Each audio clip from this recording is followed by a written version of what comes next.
Boa noite a todos e todas. Vamos continuar nossas aulas não presenciais, né? A gente chegou aí no segundo bimestre praticamente, né? Então, o que a gente viu? A gente viu um pouco do legado grego, né? E do legado romano para esse mundo que nós temos, para que a gente chama de ocidental, né?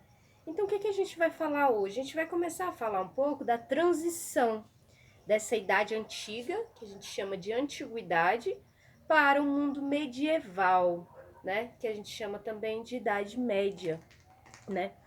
Mas antes da gente entrar aí na Idade Média, a gente tem que falar um pouco sobre a formação desse mundo ocidental, né? Lembrando que, por Ocidente, a gente considera parte do mundo, né? Em que engloba o continente americano e a Europa, né? E parte também da África. E o mundo oriental, que engloba aí a Ásia, né, o continente, parte do continente africano e também a Península Arábica. Então a gente teve essa divisão entre o mundo ocidental e oriental. E as bases desse mundo ocidental, eles são construídos, como a gente já vimos, também com referência, né, na antiguidade clássica. E o que a gente vai ver hoje é a contribuição do Islã, do Império Islâmico, para esse mundo ocidental. Bom, vamos lá então.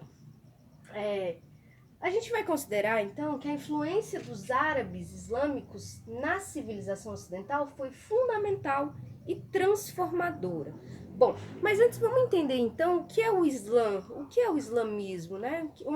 É uma religião, mas é também uma civilização que unificou os povos árabes, né? Os povos que viviam na Península Arábica, que é também o Oriente Médio, né? Então, olha só, vamos entender mais ou menos como funcionou esse império, né?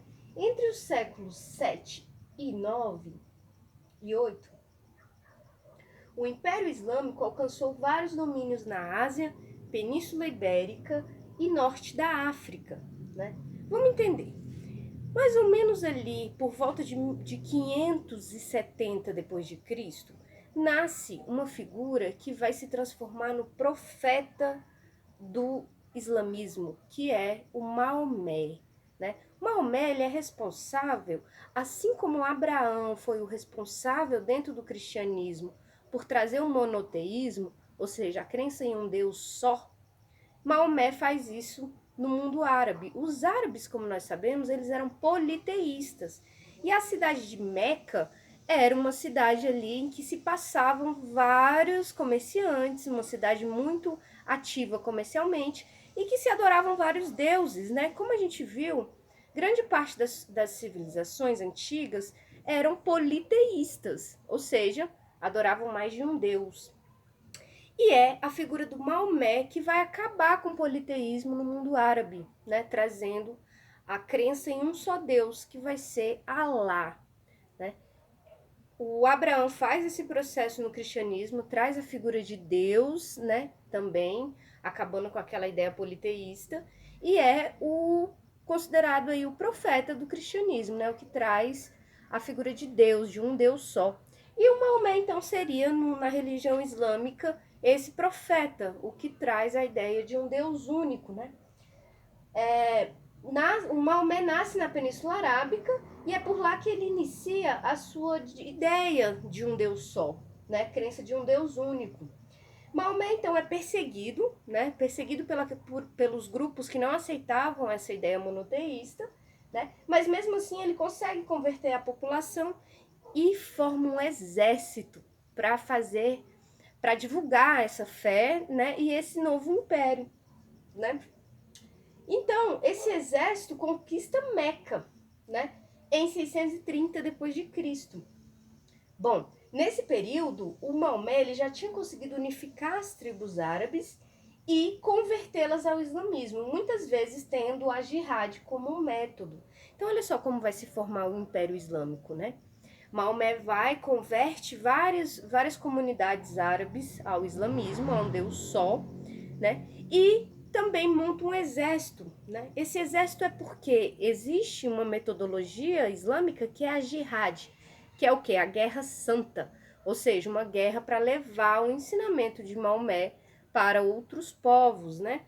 Os católicos, o cristianismo, ele também tinha uma espécie de guerra santa que foram as cruzadas, né? A gente vai falar sobre isso mais para frente. Mas bom, hoje a gente vai se focar nesse Estado Islâmico, então, que começa com o Império Islâmico depois da morte do Maomé. Então, depois que Maomé morre, mais ou menos aqui nesse período, em 630, começa a se fortalecer esse movimento islâmico, né? Esse Estado, esse Império Islâmico que é formado a partir dos califas, que são os descendentes do Maomé, é um Estado teocrático, ou seja, teocracia. Cracia é poder, teo é Deus. Então, esses estados teocráticos do mundo antigo são onde a representação política, ela também é uma representação religiosa. Então, o califa, ele é um chefe religioso e um chefe de Estado. Mesmo empreendendo uma guerra para a difusão da religião, os árabes, os muçulmanos, eles foram tolerantes ali com os cristãos e os judeus que foram dominados, né? Isso significa, na verdade, que é o que eu estava falando agora há pouco. O judaísmo, o cristianismo e o islamismo, eles têm uma base comum, uma herança religiosa comum. Hoje o que a gente vê, por exemplo, nessa visão estigmatizada dos homens bomba, dos xiita e tudo mais, a gente não percebe que eles têm uma base comum. Palestinos, árabes, judeus e cristãos foram ali formados pela mesma base religiosa. Tudo bem? No período de Omíadas, de 661 e 750, nesse mesmo período do século 7 e século 8, o Império Islâmico conheceu um grande auge, um grande apogeu, né? Ou seja, expandiu muito pelas regiões da Ásia, tendo contato com a China, com a Índia, com o norte da África, né? Então, conheceu uma grande extensão e só foi contido na Batalha de Poitiers, em 732, pelo exército franco. Bom, é aqui que a gente vai entrar.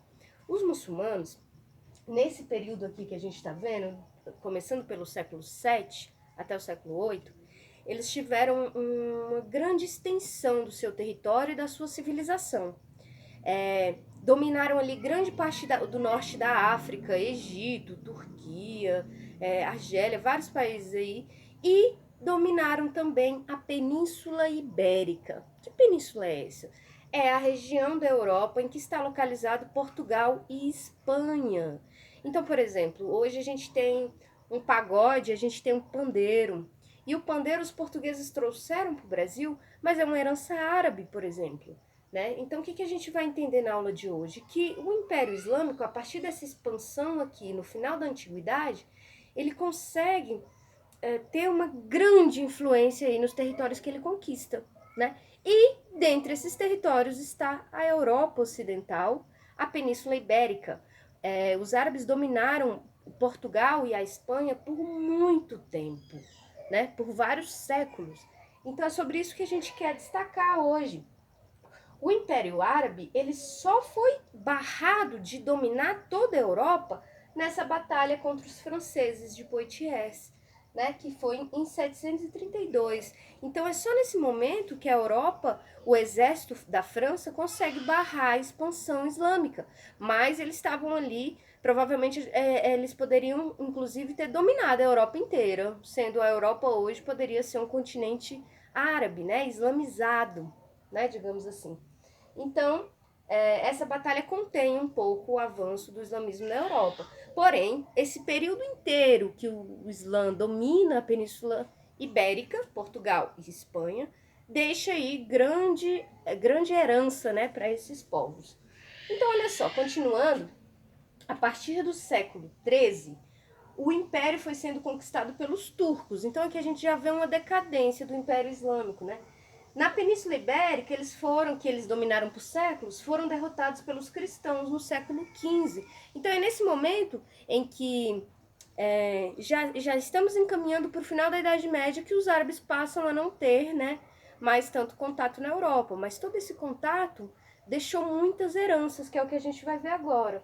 Então, olha só, toda a expansão e diversificação de culturas desses povos que eles iam dominando fez com que o povo islâmico fosse detentor de um rico patrimônio cultural, artístico, né, científico, e esses grandes avanços nas artes, medicina, filosofia e arquitetura, eles foram deixados como herança também para a Europa Ocidental. Então, as contribuições do Islã para essa ascensão dessa Europa também aí ocidental. É de grande importância, né?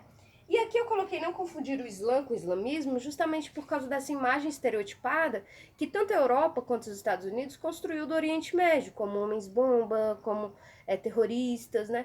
E a gente tem que saber dividir, porque historicamente o Islã tem uma grande contribuição para o nosso mundo atual. Os números que a gente usa, os números chamados arábicos, né, foram os muçulmanos que trouxeram para o conhecimento da Europa, né, vindo da Índia, como por exemplo o papel que eu cito aqui, né, e vários outros avanços, o próprio astrolábio, né, que é um instrumento de navegação utilizado pelos portugueses para colonizar a América.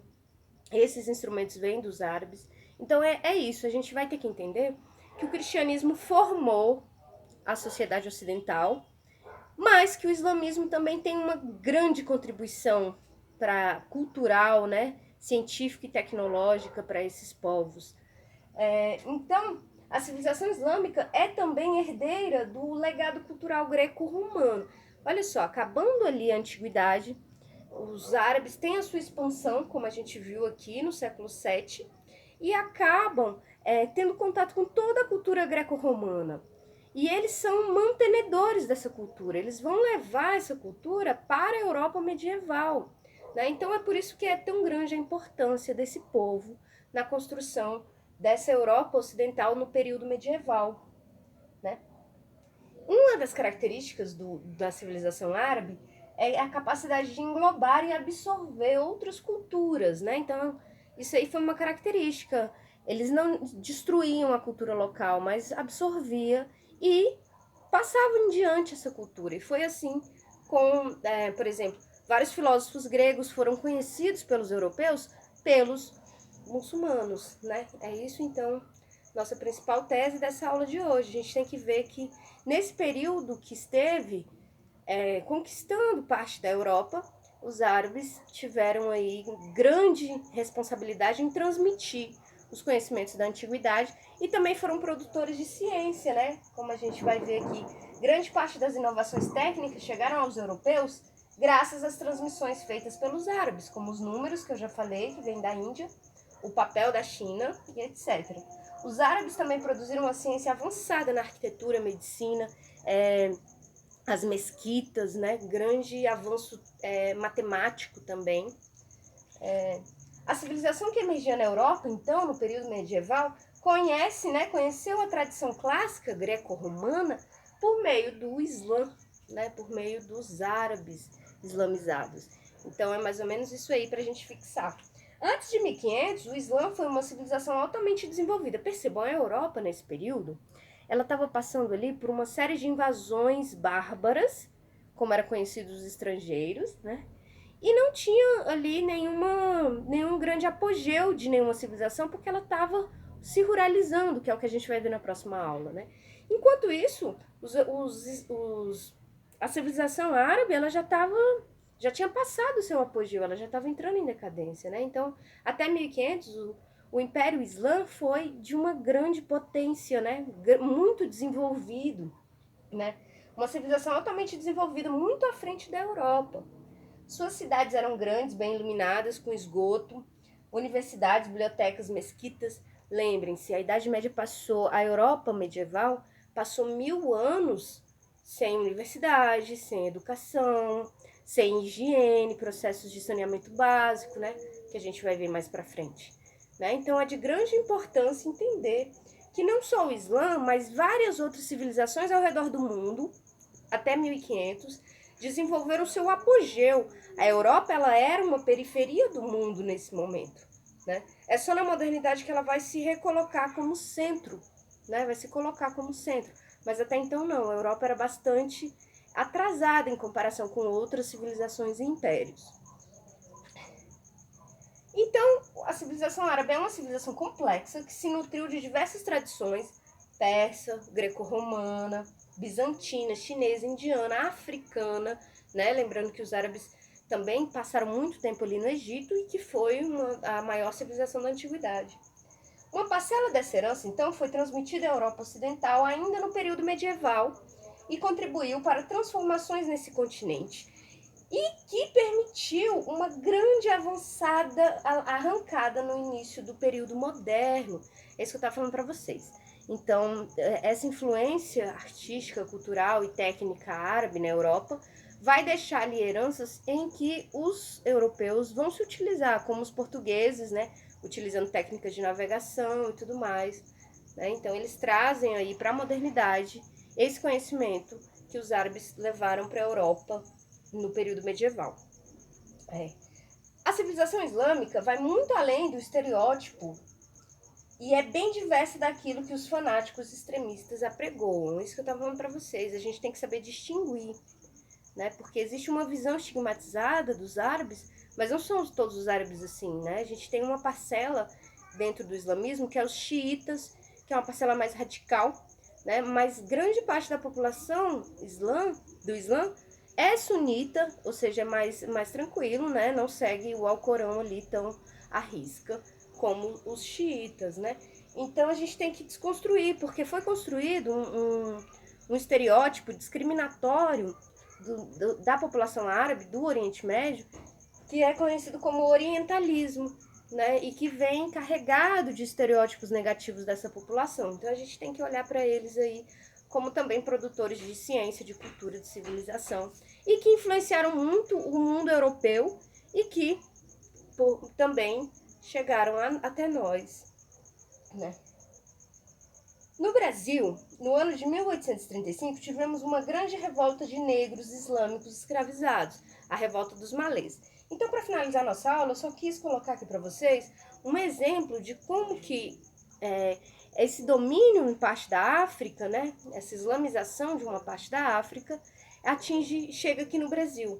Muitos negros trazidos para ser escravizados no Brasil vêm de regiões que foram islamizadas, que foram colonizadas ali nesse momento de expansão do Império Islâmico, né? Então, a gente tem o destaque da Revolta dos Malês, que foi uma grande revolta na Bahia, que juntava os malês, que eram justamente os negros islamizados. Quando eles chegaram no Brasil, eles já eram alfabetizados, sabiam ler e escrever em árabe, né? Tinham um grande desenvolvimento cultural, muito diferente dos portugueses, que mal sabiam ler.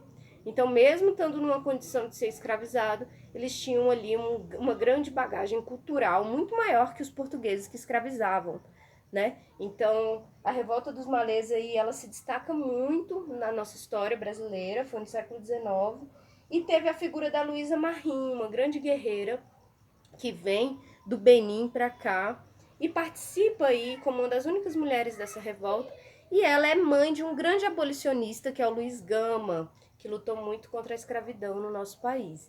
Então é isso. Nossa aula de hoje é para a gente pensar um pouco aí as contribuições, então, dessa grande civilização islâmica na formação do mundo europeu e do mundo ocidental.